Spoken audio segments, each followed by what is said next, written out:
Oppo A5 Pro grey কালারের ডিভাইসটা। Oppo একদম লেটেস্ট ডিভাইস, একদম সুপার ফ্রেশ কন্ডিশন আছে।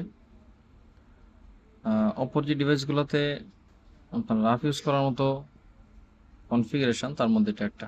কারণ এটাতে আসে মিলিটারি শিল্ডের প্রোটেকশন, এটা অনেক স্ট্রং, সাথে IP69 এর রেটিং দেওয়া, বিশাল বড় ব্যাটারি, 8GB 128GB স্টোরেজ। যারা মোটামুটি রাফ ইউজ করতে চান তাদের জন্য ডিভাইসটা খুব ভালো হবে। তো আপনারা চাইলে এই ডিভাইসটা দেখতে পারেন। আমাদের কাছে এক পিসি আছে, যদি আপনাদের প্রয়োজন হয় আমাদের শপে চলে আসবেন, আমাদের শপ ভিজিট করবেন। আমাদের শপ অ্যাড্রেস হচ্ছে Dhaka Jamuna future park, level 4, block A, shop number 43A। ধন্যবাদ সবাইকে।